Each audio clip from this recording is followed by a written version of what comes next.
Hey, what's up, guys? Today, I'll show you a horror thriller film, Bloody Hell. Spoilers ahead, watch out and take care. The movie begins with a little girl named Alia running away from a group of men in the forest. As she continues to run, they say she cannot escape her family. The little girl jumps into a lake and loses consciousness, but the men catch her before she drowns. The scene shifts to Boise, a town in Idaho. At a bank, a veteran man named Rex is waiting in line. He is extremely happy to see the attendant, his crush.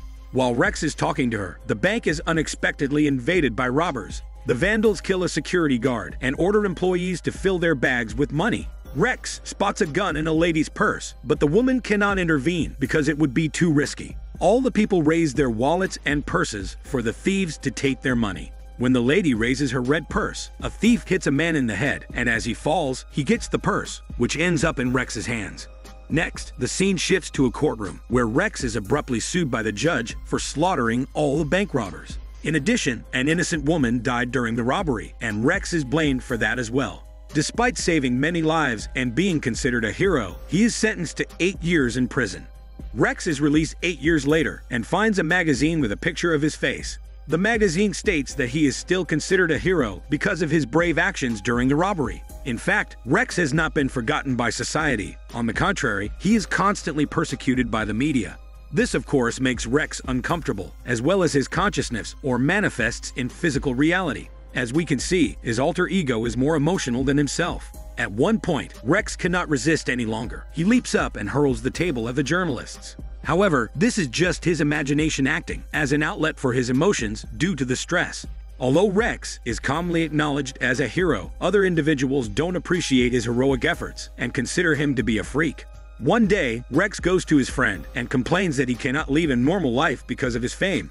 As a result, he decides to leave his current city and move to Finland. The way he chose this country is quite funny. While in prison, he shot a spitball that landed in Finland. The scene then shifts to a jungle, where a man is fleeing from the pursuit of numerous individuals. The individuals chasing the man resemble the people at the beginning of the film. This suggests that the entire incident takes place in Finland, Rex's next destination. The man is then dragged by a creepy creature, the identity of which we don't yet know. Returning to Rex, he is now at the airport, and as usual, a man starts filming him. In addition, Rex spots a couple keeping an eye on him. A man approaches him and reveals that the couple behind him plan to kidnap him, but Rex doesn't take the publicity seriously. When things get hectic again and the others start taking pictures of him, Rex gets increasingly irritated and goes to the toilet. However, the lady's husband from earlier has entered the bathroom and is staring at Rex as he does his smelly business. When Rex returns to his seat, the creepy woman gives him an uneasy smile. When he finally arrives in Finland, Rex leaves the airport to catch a cab. A taxi driver observes him from a distance and drives past the line of cabs, stopping right in front of him. Rex gets into the cab. After a while, he falls asleep like a pig. However, the taxi driver puts on a gas mask and releases anesthetic gas in order to knock him unconscious. Rex panics and tries to get out of the car, but to no avail. He eventually passes out. The next scene shifts to a cozy home, where a family is seen preparing dinner. We then discover that Rex has been kidnapped and is located in the basement of this house. Rex's hands are tied, and one of his legs has been amputated. After he wakes up, Rex tries to scream, but is stopped by someone. It turns out it is Rex's consciousness telling him to keep his big mouth shut for safe. In fact, his consciousness seems to be wiser than him, and it plays an important role in Rex's life. The consciousness determines that the kidnappers are the creepy couple at the airport. When Rex cries over his condition, his consciousness can't take it anymore and begins to plan his escape. After seeing a large number of bicycles around him, Rex realizes that he is in the basement of a large family. Rex tries to free himself, but the knot is too tight, so his consciousness tells him that they will have to think of another plan. But in the meantime, he has to pretend to be unconscious when someone comes to check on him. Meanwhile, all the family members have already gone to bed on the upper floor. However, the youngest son of the family is awake, and he is curious to find out who is in the basement. Rex tries to cut the rope with his teeth, but his attempts are futile because it is too thick. The boy decides to go down to the basement. When Rex hears him coming, he immediately pretends to be unconscious. He opens one eye for an instant and discovers that the person who has arrived is only a child. He devises a strategy to use the boy as an insurance policy to get out of that situation. The boy looks at him for a while, and Rex tells him to come closer. Curious, the boy takes a few steps toward Rex, and the man kicks him in the face with his amputated leg. Soon after, the boy's sister named Alia notices that her younger brother is not in bed and goes down to find him. As a matter of fact, she is the exact girl who was running away from her family members at the beginning of the film. When Alia reaches the basement, Rex threatens to break the little boy's neck if she tries to kill him, but he mistakenly drops the boy, losing his guarantee to get out of there. Worried about her brother, Alia leaves the pocket knife on the floor and takes the boy to their room. Rex tries to reach for the pocket knife with his foot, but cannot reach it. The other family members discover the little boy unconscious and full of blood, so the mother hits Alia because she believes she has harmed her younger brother. Subsequently, the rest of the family takes the little boy to the hospital together. At this point, we can deduce that Alia is not like her family and that it might be a perfect way for Rex to get out of there.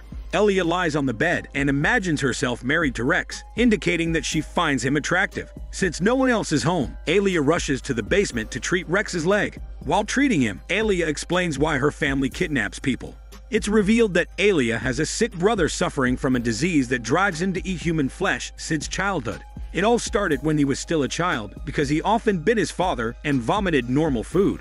Following that incident, his family began to kidnap people to satisfy his hunger. When the cannibal brother didn't like the meat of a certain victim, they were forced to find another person to kidnap. While the others worked together to feed the cannibal brother, Alia was disgusted and frequently shunned because of this. She had tried to escape from her family, but they always managed to find her. Tired of chasing her, her father built a wooden cage in which they locked her up for 6 months. After telling the story, Alia begins to feel sorry for Rex and intentionally leaves the knife on the floor. However, as Rex picks it up and attempts to cut the rope, Alia's 3 brothers arrive at the house. After they enter the basement, Rex pretends to be unconscious. One of them hits him in the face, but Rex remains calm. Meanwhile, his consciousness appears enraged and eager to kill them. Before they leave, they observe Rex's bandaged leg and realize that Alia has helped him. Soon after, Alia emerges from the hiding place in the basement while her brothers search for her in her room, but she is not there. They then return to the basement, where they find Alia and take her away. Later, Rex is injected with a substance that slowly knocks him unconscious. Next, we see a flashback from when Rex was in the bank during the robbery. There we can observe more specifically how Rex takes a weapon and kills the robbers one by one. For the record, he has fought in Afghanistan as a soldier, so this is not the first time he has used a weapon on humans. After killing 2 robbers, he runs out of bullets and has to think of another solution. He bides his time and punches a robber in the face to get his weapon. The robber raises his hands to surrender, but Rex kills him anyway. Finally, when Rex tries to save his lover, the robber tries to negotiate to make sure everyone gets out alive. Rex tells his girlfriend to leave. Subsequently, Rex shoots the robber between the legs. As the thief falls to the ground, he accidentally pulls the trigger and hits the closet to his right. Suddenly, a bank employee who was hiding in there falls down dead. As a result, Rex was sentenced to 8 years in prison for killing the robbers, even though they wanted to surrender. To make matters worse, his girlfriend breaks up with him during a visit to the prison. Returning to Rex, he wakes up to find that a man is cutting off his left leg. He kicks the freak in the face, so the man goes to get an anesthetic. At the same time, Rex uses the knife to cut the rope that binds his hands. When the man returns, Rex hastily thrusts the knife into his ear, causing him to fall lifelessly to the ground. Rex frees himself and covers his wound with duct tape. He then starts looking for useful tools and weapons in order to free himself from this bloody hell. Rex attaches a golf club to his left leg. With a knife in his hand, he tries to climb the stairs to get out of the basement. As he leaves the house, his consciousness encourages him to save Alia by saying that she needs him.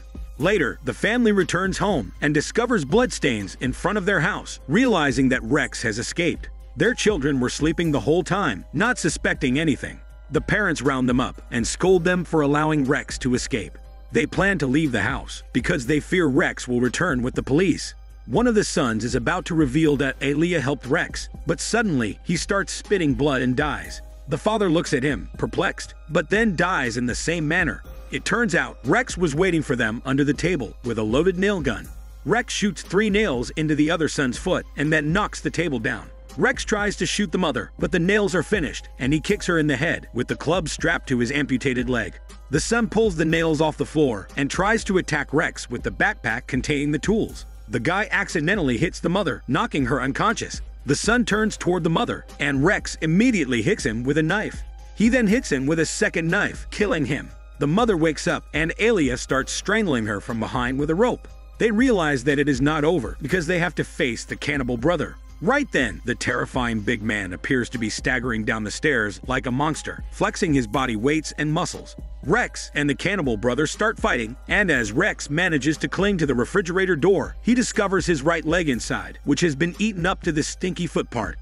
He grabs his foot and shoves it into the cannibal's mouth to suffocate him with its foot smell. Because of that, the big man falls to the ground, his face to the floor, and the leg bone pierces his neck. When it is all over, Rex and Alia decide to return to the United States together.